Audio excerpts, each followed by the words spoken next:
Salut les amis, bienvenue dans cette nouvelle vidéo dans laquelle on va faire une review du sujet GIP 2024. Alors, il faut savoir que beaucoup d'élèves m'ont demandé mon avis sur le sujet GIP 2024. Beaucoup l'ont considéré comme étant difficile apparemment. Je me suis réservé la surprise, j'ai pas voulu me spoiler sur le sujet avant de faire cette petite vidéo review, donc je vais découvrir le sujet ici en direct avec cette vidéo. Je l'ai vraiment pas regardé, je crois que j'ai dû survoler rapidement un exercice, mais grosso modo, je suis pas allé dans le détail des exos, ni de maths, ni de physique chimie, donc je vais te donner mon ressenti en regardant le sujet avec toi. Ça va pas être une vidéo correction, attention, les corrections, elles sont disponibles sur le site GIP. Les corrections papier sont disponibles. Il doit y avoir également des corrections sur YouTube, il faut regarder. Moi, personnellement, je regarderai à faire les corrections en vidéo des exercices, notamment probablement ceux de chimie, enfin de physique chimie plus tard, en fait, pour en faire des exercices de révision du bac. Voilà. Donc, exercice, épreuve du 30 avril 2024, c'est tout frais, hein. Ça a été fait cette semaine, on est le 5 mai au moment où je tourne cette vidéo. Le 30 avril, c'était quoi, mardi? Je crois que c'était mardi, le 30 avril. Ouais, c'était mardi, voilà. L'épreuve, elle a eu lieu mardi, effectivement. Donc il y avait quoi? QCM de maths, le sujet de maths QCM, et deux sujets au choix parmi les SP, maths, physique, et le reste, sciences de la vie. Nous, on parlera pas de ça, on va regarder juste maths et physique, ok? Est-ce qu'on avait plusieurs réponses possibles? Tout ça, ça doit être indiqué dans l'énoncé qui est ici, ou plus bas peut-être. Alors, l'usage de calculatrice ou tout objet communicant est interdit. Donc oui, c'était la nouveauté du GIP 2024 et j'en avais parlé dans une vidéo sur ma chaîne. Pas de calculatrice cette année au GIP. C'était nouveau parce que toutes les autres années, il y avait toujours eu la calculatrice, mais ils se sont coordonnés, enfin, ils se sont mis au même diapason que les autres concours de ce style, qui étaient déjà des concours sans calculette, hein. Je pense au concours Avenir, Puissance Alpha, concours Advanced. Ça, c'est des concours sans calculette et le GIP est passé en concours sans calculatrice. Donc ils disent de répartir les trois heures d'épreuve entre le sujet de maths, 1 heure, et les deux sujets de spé choisis, 2 fois 1 heure. Donc voilà, pour le timing, c'était 1 heure pour le QCM de maths et 2 fois 1 heure pour les deux exercices de spécialité. Avec les barèmes à titre indicatif, pas les barèmes, les nombres d'exercices. Donc 7 exos dans le QCM, 2 exos de spé maths, 3 exos de spé physique chimie, et puis le reste, sciences et vie, de la Terre, etc. Ça, je regarde pas. Donc pour le QCM, qu'est-ce qu'on a dans le QCM? Ouah, je vois des transformations d'écriture déjà. Là, effectivement, il faut aller vite. Alors, c'est quoi le principe de l'exo? Ils nous disent plusieurs affirmations sont proposées. Pour chaque affirmation, vous direz si elle est vraie ou fausse en cochant la case, la réponse choisie sur la feuille de réponse. Effectivement, ce genre d'exercice, du coup, c'est pas juste tu choisis la bonne réponse, c'est pour chaque affirmation, tu dois dire si c'est vrai ou si c'est faux. C'est-à-dire qu'il faut tout vérifier. Donc, ouais, faut pas perdre de temps. Donc, je répète que pour les 7 exos du QCM, il y avait 1 heure. C'était le barème qui était proposé dans l'énoncé. Il faut faire ça en 1 heure. Il faudrait regarder le nombre de questions pour savoir combien de temps par question. On a quoi là? On a 3, 6, 6 plus 5 qui nous font 11, 12, 13, 14, 15, 16, 17, 18, 19, 20, 21, 22, 23, 24, 25, 26, 27, 28. 28 questions. 28 questions en 60 minutes, on va dire 30 questions en 60 minutes, ça fait 2 minutes par question. Voilà, 2 minutes par question pour vérifier si c'est vrai ou si c'est faux. C'est ça le topo. Du coup, il faut aller vite. Effectivement, les amis, il ne faut pas perdre de temps. Donc ça, c'est facile à vérifier. La une, c'est vraiment facile à vérifier. Attends, je vais prendre, pour que ce soit plus simple. Voilà, je vais prendre ma petite tablette. Donc la une, elle est facile à vérifier. Il faut juste savoir transformer une racine carrée en puissance 1,5 et après savoir manipuler les puissances de nombre. La 2, pareil, c'est une transformation d'écriture. Donc on partirait plutôt du membre de gauche pour voir si on retrouve le membre de droite. Il y a une identité remarquable. Après, il faudrait simplifier la racine de 27. On ne garde jamais des écritures comme ça. Donc ça, en fait, pour être à l'aise sur ce genre de questions, il faut évidemment connaître toutes les propriétés des racines carrées, toutes les propriétés des puissances, toutes les propriétés des logarithmes, les propriétés de l'exponentielle, également avec le logarithme. Bon, bref, faut tout connaître. Et si tu connais les propriétés, normalement, t'es bon. Si jamais tu connais pas, bah, tu vas galérer, ça c'est certain. Donc un exo comme ça, je dirais pas que c'est difficile, mais il faut être très pointilleux et très vigilant. Donc l'exercice 1, personnellement, je pense que c'est du classique quand même. L'exercice 2, qu'est-ce qu'on a sur l'exercice 2? Alors sur l'exercice 2, ils nous disent, c'est quoi? C'est des fonctions? Ah, c'est cool, en général les fonctions c'est plutôt pas mal. Donc là, c'est la dérivée d'une fonction, bon, ça c'est facile. Forme exponentielle u. Bon, clairement, elle était fausse, la A, il n'y avait pas à chercher bien loin. Histoire de primitive, est une primitive de la fonction f définie par... Ok, mais il suffit de dériver ça et voir si on trouve ça. Donc ça, c'est assez facile. Cette fonction admet pour dériver cette fonction-là, ouais, bah, c'est pareil, c'est une forme u puissance n. Bon, ça, c'est des dérivés. L'exercice 2, pour moi, il est vraiment très facile, à mon avis. Le D, le E, les deux questions ici, ça, c'est des limites. Des limites. Donc là, probablement qu'il fallait factoriser parce qu'on devait avoir une... Alors ça, x ln de x en 0, ça, c'est une croissance comparée. Il n'y avait peut-être même pas besoin de factoriser. Ah, il n'y a pas besoin de factoriser. X ln de x, c'est une croissance comparée. La limite fait 0, c'est une limite de cours quand x tend vers 0. Il n'y a pas de forme indéterminée ici. Et 0 moins 0, bah, ça fait 0. Du coup, elle était fausse, la D. Donc ça, c'était assez rapide. Et puis pour la E, il y a moyen qu'il ait fallu factoriser par exponentielle x. Peut-être par x. Ouais, peut-être par x pour faire apparaître ln de x sur x, qui est une croissance comparée en plus infini. Donc pour moi, la E, elle était faisable aussi rapidement. Pas de difficulté sur l'exo 2. Perso, pour l'instant, je vois pas de difficulté vraiment sur les propositions d'exo là. Exercice 3. Donc on est toujours dans un QCM, ce qu'ils appellent un QCM, mais en fait, pour chaque affirmation, tu dois dire si c'est vrai ou si c'est faux. Je rappelle qu'on a 2 minutes par question. Donc on est avec une fonction cette fois-ci. Donc c'est la fonction f qui est définie ici. C'est une fonction inverse, grosso modo, 3 sur 1 moins x. On va te poser la question de la limite, très facile à faire. L'équation de tangente, très facile à faire. Et de la convexité, enfin de dire si f est concave sur 1 plus l'infini. Donc c'est une étude de convexité, c'est-à-dire je dérive deux fois. Et ensuite j'étudie le signe de f seconde. Et donc, j'étudie sa convexité à la fonction f sur l'intervalle 1 plus l'infini. L'exercice 3 est très facile. Aucune difficulté. Pour l'instant, je vois pas de difficulté majeure, les amis, hein. Parce qu'on m'a dit, ouais, c'était super dur et tout. Sur les trois exos du QCM, pour l'instant, je ne vois pas de difficulté. Exercice 4. On a une suite UN qui est définie. On nous dit juste que UN est différent de 0. Donc, tous les termes sont différents de 0. Et ensuite, on introduit une suite VN qui est égale à moins 2 sur UN. Ok. Ok, ah ouais, les fameuses questions de avec minorant, majorant, convergence, etc. Bon, là, des fois, il faut un peu plus réfléchir, mais en général, ce genre d'exercice, ça se fait bien aussi, pour autant que tu connaisses tes propriétés sur la convergence et les suites minorées, minorées, majorées. En général, ça se passe plutôt bien. Des fois, ici, il faut donner des contre-exemples, mais je suis pas sûr pour cet exercice qu'il ait fallu en donner parce que on avait une relation entre deux suites.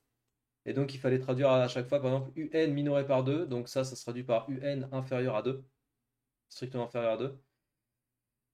Hop. Et il fallait regarder si VN, du coup, était minoré par moins 1. Bon, je pense que l'exercice 4, il y avait peut-être moyen de réfléchir un petit peu plus. Il faudrait le poser.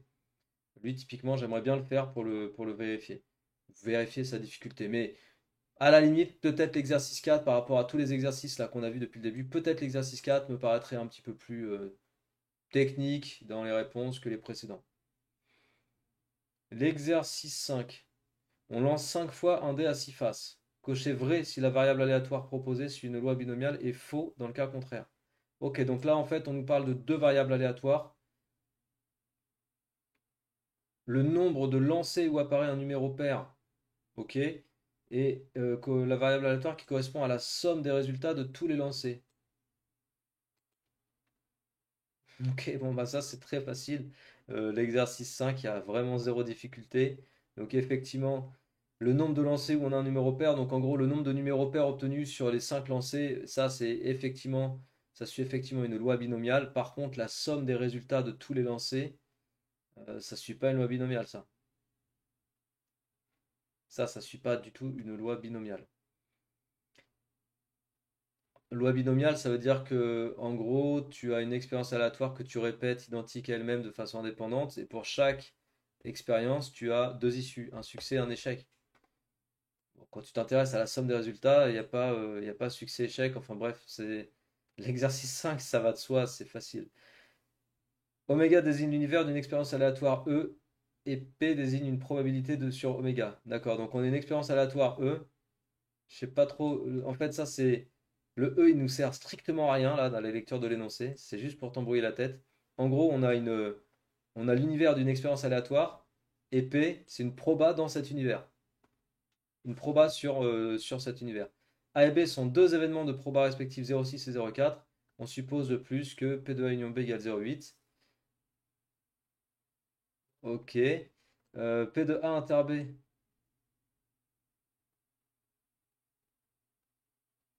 Je vois pas l'intérêt du P là.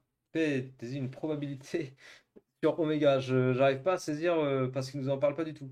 P de A union B égale 0,8. Donc dès que tu as P de A union B, tu peux calculer P de A inter B en utilisant la formule que tu connais, la relation entre P de A union B, P de A, P de B et P de A inter B. C'est donc la 6A très facile. A et B sont des événements contraires. Événements contraires, bah non. Oui, parce que P de A c'est un moins P de B ou P de B c'est un moins P de A. Donc oui, ce sont des événements contraires. Ils sont des événements indépendants. Il faut calculer P de A fois P de B. P de A fois P de B, ça fait 0,6 fois 0,4, ça fait 0,24. Et P de A inter B, si ça fait 0,24, alors attends, je vais te le vérifier tout de suite ça. P de A inter B, ça faisait quoi? Ça faisait P de A, donc 0,6 plus 0,4 moins 0,8. Ça fait 0,2. Donc là, A était fausse. P de A inter B, c'était 0,2. Et donc, P de A fois P de B, c'était 0,24. P de A fois P de B, 0,24, différent de P de A inter B. Donc, événement indépendant, faux. Événement incompatible, faux, parce que la probabilité de l'intersection n'est pas nulle. Elle vaut 0,2. Donc, les événements ne sont pas incompatibles. Donc, c'était faux, vrai, faux, faux. Exercice 6, très facile. Le QCM, pour l'instant, globalement, c'est très facile, hein. Géométrie dans le plan. Dans le plan, c'est même pas dans l'espace. Donc là, c'est encore pareil. Et j'avais remarqué déjà hein, sur les QCM des annales du GIP des années d'avant, l'exercice de géométrie qu'on retrouve dans le sujet, dans le QCM, c'est souvent de la géométrie plane. Donc c'est pas dans l'espace. On a deux points, on donne les coordonnées, on demande l'équation de la droite AB. Donc là, il suffit, tu peux le faire de différentes façons. Tu peux poser l'équation réduite et après passer en équation cartésienne, c'est une possibilité. Ou tu peux aussi utiliser le vecteur directeur. Donc question A, pour moi, c'est très facile. Équation de la médiatrice, pareil, c'est très facile. Tu retrouves ça en utilisant, tu peux utiliser un produit scalaire, sachant que la médiatrice, elle passe par le milieu du segment AB. Ça se fait très bien avec un produit scalaire. En gros, un point M appartient à à la médiatrice si et seulement si, appelons I le milieu de AB, si et seulement si M, I, vecteur MI ou vecteur IM, scalaire vecteur AB égale 0. Et de ça, tu développes, tu obtiendras une équation cartésienne de droite. Si c'est ça, c'est que c'est bon. Une équation du cercle, donc équation de cercle, pareil, c'est facile.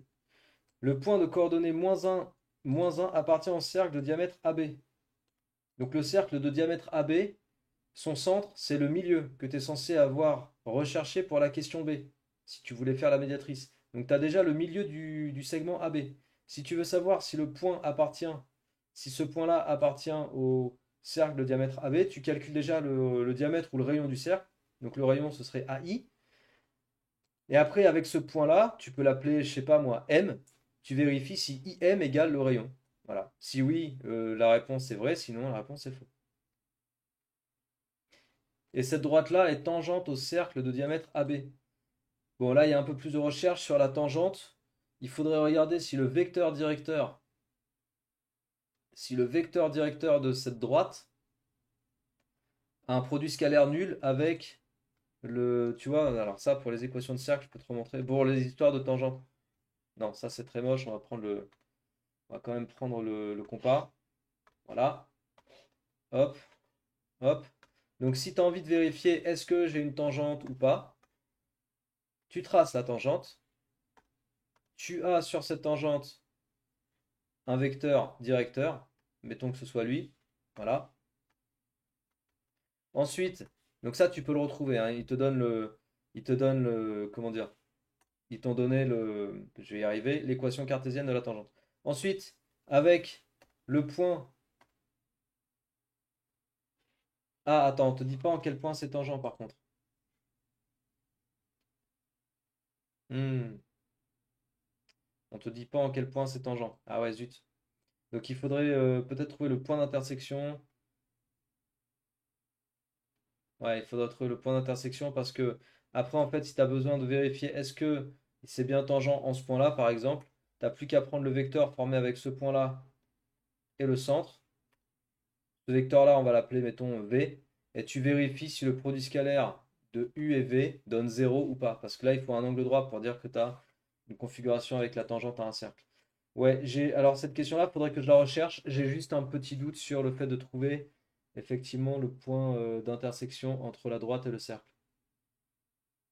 Le point de tangence, quoi. Il faudrait retrouver ce point-là, je pense. Ouais. Bon, ça se fait. A priori, il y avait un tout petit peu plus de recherche. On rappelle que c'est 2 minutes par question, je le redis encore une fois. Il y avait peut-être un petit peu plus de recherche, mais comme tu as vu, il y a des questions qui sont très rapides, où tu prends moins de 2 minutes. Je pense par exemple à P2 inter B. Ça doit te prendre normalement moins de 30 secondes. Ok? Pareil, pour événements contraires, événements indépendants, événements incompatibles, tout ça c'est très rapide. Donc là, normalement, il y avait moyen de gagner du temps pour passer un peu plus de temps sur d'autres questions. De même que sur la 5A, 5B, il n'y avait pas besoin de passer 2 minutes par question, tu vois. Donc après, on dit 2 minutes en moyenne par question, mais après, on se gère par rapport aux difficultés réelles des exos. Ok, donc écoute, sur la partie QCM, je vois pas trop de difficultés. On va regarder maintenant la partie maths P, donc l'exercice 1. On a dit qu'on avait deux exos, c'est ça? Exercice 2. Ouais, c'est ça, et après, c'est physique chimie. Allez, on va regarder un petit peu de quoi ça parle.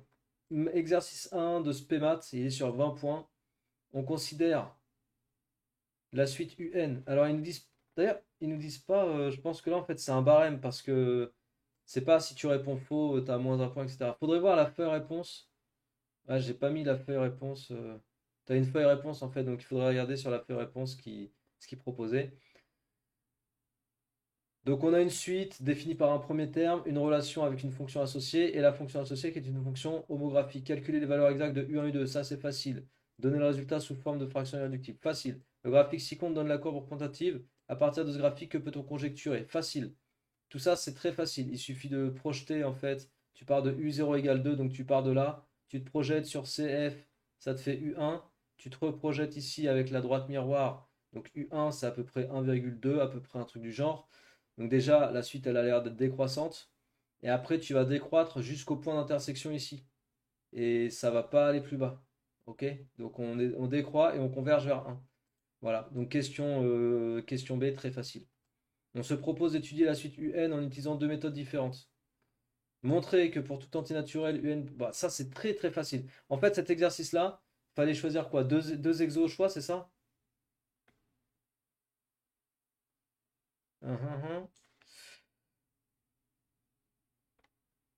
Ouais, c'est ça. Deux sujets au choix. Moi, clairement, j'aurais pris le sujet, l'exercice 1 de SPEMAT déjà. Direct. Si t'as fait SPEMAT, bien sûr. Parce que ça, c'est vraiment un exercice type bac. Lui, typiquement, je pense que je vais le corriger et je vais le mettre sur la BNCS Academy, tu sais. Sur la BNCS, t'as les exercices, bah, je te montre. Voilà. Sur la BNCS, t'as les exercices de SPEMAT qui sont accessibles pour tout le monde, hein. Il y a pas à s'inscrire ni quoi que ce soit. Si tu connais pas, je te remontre. Donc, exo, bilan, terminal SPEMAT. Voilà. Là, tu as le sujet 0 qui est corrigé. Tous les exos du sujet 0 de SPEMAT hein, qui sont corrigés en vidéo. Et suite numérique, je pense que je vais corriger l'exo du GIP et je vais le ranger là-dedans. L'exercice 1.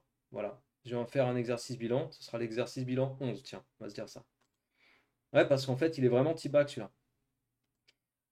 On considère la suite définie Vn définie par un sur un plus 2, calculer V0, déterminer la constante K telle que Vn plus 1 égale K fois Vn. Donc en gros, c'est déterminer, montrer que Vn est une suite géométrique. Que peut-on déduire sur la... c'est facile. En déduire Vn en fonction de n. Facile. En déduire la convergence de n. Facile. Exprimer tout ça, c'est classique. Les amis, l'exercice 1 de SPEMAT, il était super facile. Parce que je sais qu'il y en a qui ont pleuré, par exemple, sur les équadifs. Bon, j'ai eu des retours sur les équadifs. Ah, c'était dur, nanana. Ok, bah, fallait pas faire les équadifs, du coup. Si c'était trop dur, fallait pas faire les équadifs. Mais honnêtement, j'ai hâte de le découvrir parce que on va le découvrir tout de suite. J'ai entendu dire qu'il était super dur. Donc, l'exo 1, facile. C'est que du classique sur les suites numériques. Allez, on y va. Exercice 2, maths P. En études préliminaires, donc on a une équation différentielle. K, ça représente quoi? K et A sont des constantes réelles, strictement positives. Ok, donc K, c'est positif, strictement. Z est une fonction définie dérivable sur 0 plus infini. Donner la solution générale, facile. On considère f, cette fonction-là. Compléter le tableau de variation. Non. Ça, tout ça, c'est facile, hein. Tableau de variation d'une fonction comme ça se fait tranquillou. Déterminer en fonction de A l'ensemble des solutions de f de t égale 5. Donc f de t égale 5, écoute, tout simplement, bah, tu résous. C'est tout. Ça va te faire apparaître du logarithme parce qu'il va falloir sortir la variable t de l'exponentielle, donc tu auras forcément du logarithme. Mais ça, la partie 1, ça se fait bien, quoi. On étudie l'évolution d'une population de marmottes qui compte initialement y0 milliers d'individus. Ok, donc là, en fait, on va avoir une équation différentielle un peu différente de la première. Exprimer z' en fonction de y' et y. On pose z égale 1 sur y. D'accord, ok. On pose z égale 1 sur y. Donc il fallait aller chercher z'. Je vois ce genre d'exercice. Tu vois, par exemple, typiquement, pour ce genre d'exercice-là, tu peux aller regarder sur la BNCS. Tu vas voir, il y a un exercice, ça me fait penser exactement à ça. Tu vas dans équation différentielle. Je crois que c'est une histoire de bactéries. Je crois que c'est lui. Attends, on va regarder. Hey, vas-y, j'ai cru qu'il n'y avait pas le bouton pour lancer. Cet exercice-là, voilà, c'est le même genre d'exo. C'est le même genre d'exo. Tu vois, ici, là, tu as un changement de. T'as un changement enfin, un changement d'écriture. Tu introduis une nouvelle fonction, elle est égale à 1 sur une autre fonction. Il y a une histoire de carré dans les quadriques. Bref, c'est très similaire. C'est le même genre de situation. C'est une population de bactéries. Et tu vois pourquoi je te dis il faut t'entraîner avec des vrais exos parce que spécifiquement, j'y ai pensé direct, hein. Encore une fois, je connais pas le sujet là, GIP. Mais dès que je vois ça, bah, ça me fait penser directement à l'autre exercice qui est corrigé sur la BNCS. Direct. C'est le même genre d'exo. Donc, a priori, ça se fait très très bien. Je pense que faudrait que je regarde le document réponse pour voir exactement ce qu'il demandait de remplir sur le doc réponse, mais je pense qu'il y a zéro difficulté sur l'exercice de, d'équation différentielle. Je pense que lui aussi, je vais le corriger pour en faire un exo bilan. T-back, bien que ce soit un peu plus, un niveau un peu différent du T-back, parce que voilà, c'est pas le même genre de question. Mais je vais quand même le faire en correction lui. Ok, allez, on passe à l'exercice de physique-chimie. Donc, exercice 1, c'est la diffraction. Donner l'expression littérale reliant f et lambda. Très facile. Déduire la valeur numérique de f. Très facile. Terminer la phrase suivante en cochant la bonne réponse. Les expériences de diffraction et d'interférence apportent la preuve que la lumière a une nature ondulatoire. Nature ondulatoire, c'est une onde. Parce que ça se comporte comme une onde. On éclaire un trou circulaire de diamètre A. Ils disent θ égale 1,2 lambda sur A. Ok. Parmi les exemples de figures de diffraction proposées, choisir celle qui correspond à la diffraction obtenue par un trou circulaire. Donc avec un trou circulaire, tu as des tâches circulaires. Tu n'as pas la figure de diffraction obtenue comme avec un fil ou une fente par exemple. Donc je pense que ça c'était sur le doc réponse très simple. Le graphe de la figure 1 représente les variations. Bon, ça c'est une question comme dans l'exercice par exemple qui s'intitule diffraction par une poudre de cacao. Il est corrigé sur ma chaîne. Il est aussi rangé sur la BNCS. En faisant l'approximation des petits angles, donner l'expression littérale du diamètre. C'est des questions très simples, les amis, hein. Pour l'instant, je vois pas de difficulté, honnêtement. Alors, ça me fait juste dire un truc, c'est que ceux qui ont trouvé ce sujet vraiment difficile, c'est pas pour faire peur, mais à un moment donné, il faut faire des vrais exos pour s'entraîner, tu vois. À un moment donné, si tu veux vraiment réussir en maths ou en physique-chimie, et que tu veux te préparer à un concours, et que tu veux te préparer à ton bac, et que tu vas avoir des bonnes notes, faut que tu fasses des vrais exos d'entraînement. C'est comme ce que je viens de te montrer ici. Là, en plus, il n'y a pas d'excuse. Je te montre mon site. Bon, les exos, pour la plupart, ils sont aussi sur YouTube. Mais là, ils sont rangés. Ils sont rangés, ils sont faciles d'accès. Tu vois, tu veux bosser les équadifs. Tu te mets dans la section équadif, exo bilan 1. Après, quand c'est fini, tu passes à l'exo bilan 2. Après, tu passes à l'exo bilan 3. T'as vu, t'as juste à te laisser guider. Moi, j'ai déjà sélectionné des exercices. T'as juste à faire ce que j'estime être des bons exos pour s'entraîner. Et normalement, tu as déjà un bon entraînement, tu vois. Mais effectivement, si toi, tu connais pas ce style d'exo ou que tu es entraîné un petit peu trop rapidement et avec des exos qui sont pas de bonne qualité, ouais, bah tu vas trouver tout ça dur. Bon, pour moi, il y a pas de difficulté. Ça, je le corrigerai, je le mettrai dans mes exos bilans de physique-chimie, dans les exos d'interférence. Mais il n'y a pas de difficulté là. Alors, l'exo 2, c'est quoi? Un exo de chimie? Formule brute du lactate d'éthyle.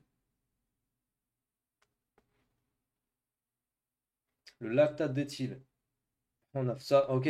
On a sa formule semi-développée, il nous demande sa formule brute. La question 1, elle est donnée. Schéma de Lewis, du lactate d'éthyle, entouré les groupes fonctionnels. Bon. Ça, éventuellement, faut pas se planter sur les doublés non-liants, etc. Mais a priori, il n'y a pas trop de problème là-dessus.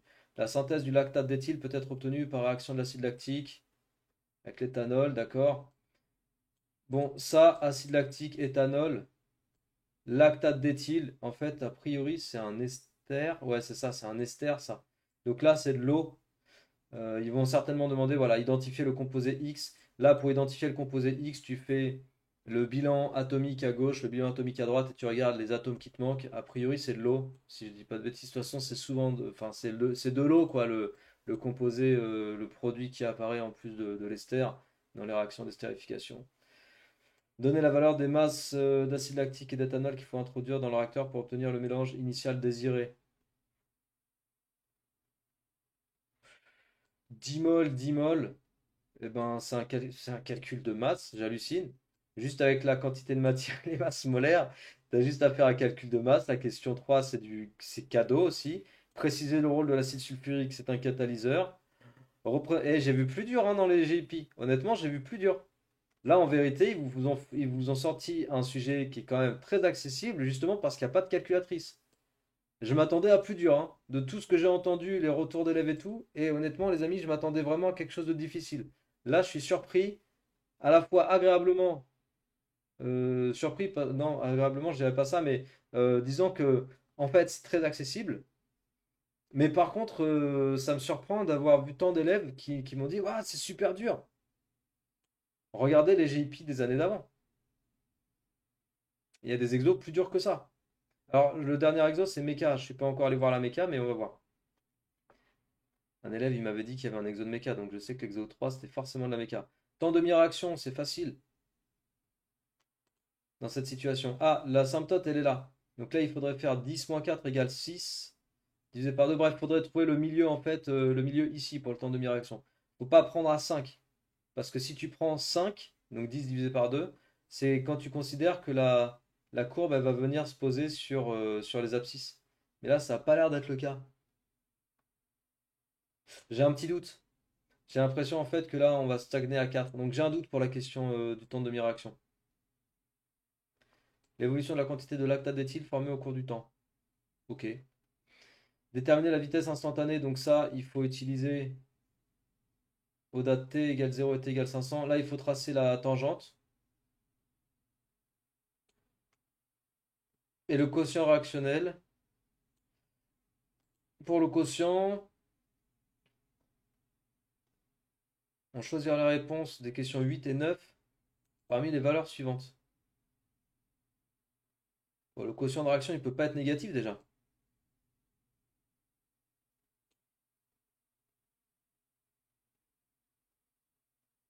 Attention, le quotient de réaction, il était à calculer aux dates 0 et 500 secondes. Donc à 0 secondes, a priori, c'est 0. Parce que les espèces ici, elles n'ont pas encore été produites. À 500 secondes, eh ben, il fallait retrouver N acide lactique. À 500 secondes, tu vois, il fallait aller faire la lecture. Donc on était à 4 moles.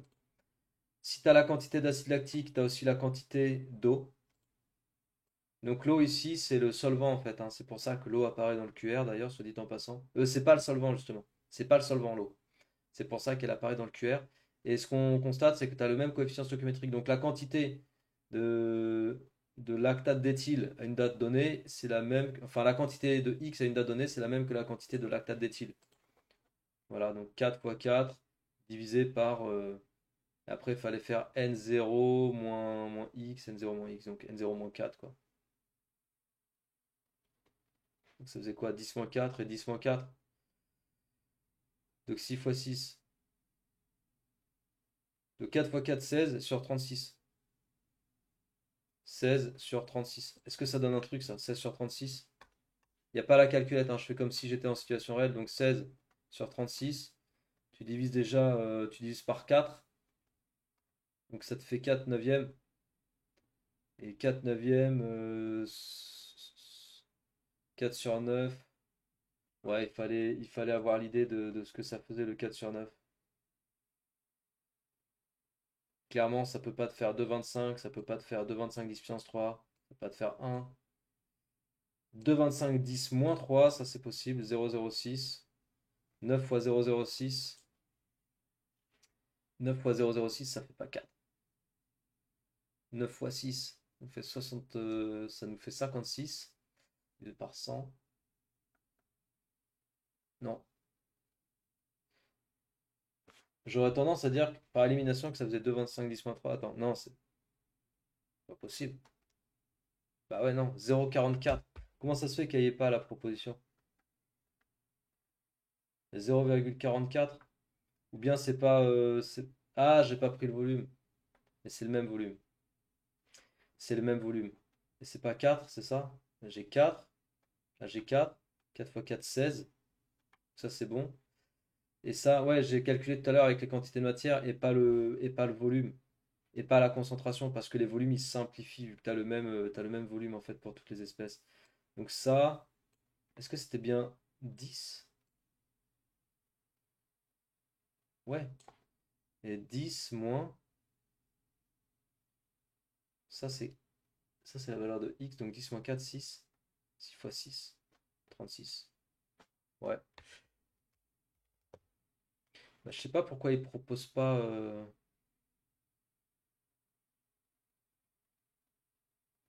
Ouais, c'est bizarre.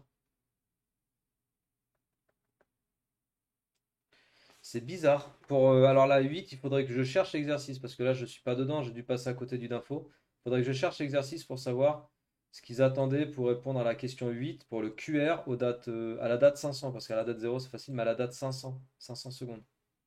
C'est bien des secondes? Ouais, c'est bien des secondes, 500 secondes. N-acide lactique. Ah, attends. Mais non, quel idiot. Ok, pardon, je me suis trompé. En fait, bah non, j'ai complètement foiré. En fait, ça, c'est pas la quantité du lactate d'éthyle parce qu'elle diminue. En fait, c'est l'acide lactique. Je suis bête. C'est l'acide lactique. Donc si, ok, pardon. Pardon. Ouais, voilà, je suis allé un petit peu vite là. En gros, bah, je te le refais parce que du coup, j'ai raconté n'importe quoi. J'ai raconté n'importe quoi. Donc, je suis obligé de le refaire. Alors, je t'explique.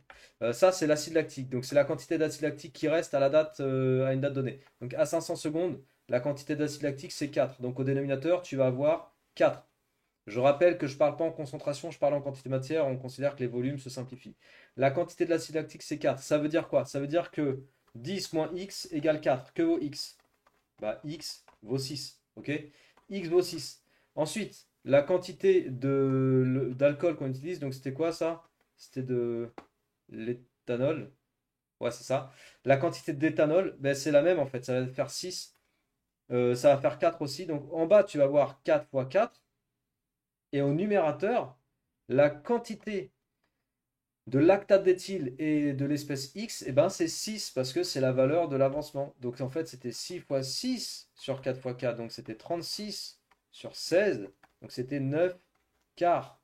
Voilà, 9 quarts. Et ça, a priori, ça te fait 2,25. Là, c'est ça. 8 quarts, ça fait 2, donc 9 quarts, c'est 8 quarts plus un quart, ok?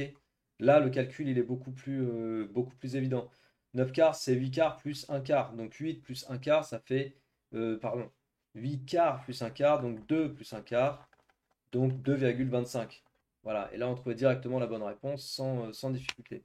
Ok, ouais, là, dans ce sens-là, je comprends mieux. Bon, bref, donner la valeur de la constante d'équilibre de la réaction. Donc il fallait, c'était quoi? C'est la constante d'équilibre. Donc c'est le QR à l'équilibre. Le QR à l'équilibre. Ouais, il faudrait que je fasse l'exo en détail parce que là j'aimerais savoir ce qu'ils disent sur le fait que ça se stabilise ou pas et que je regarde le document réponse. Bon, l'exercice de chimie, je dirais pas qu'il est difficile. Grosso modo, c'est simple. Il y a beaucoup de questions de cours quasiment. Rôle de l'acide sulfurique, donner les masses. Pour moi, tout ça, c'est du cours. Tu vois. Il y a juste un peu de calcul à la fin où éventuellement on peut s'en mêler. Mais si on prend le temps, ça se fait bien. Le dernier exercice de physique, faut que je termine la vidéo. Oh là là, vite. Faut que je termine. Le dernier exercice de physique, qu'est-ce qu'on a? On a donc de la méca avec de l'énergie. Bon, bah, ce que je vois là, pareil, il y a des formules avec énergie potentielle, cinétique, tout ça. Je pense que ça, c'était facile.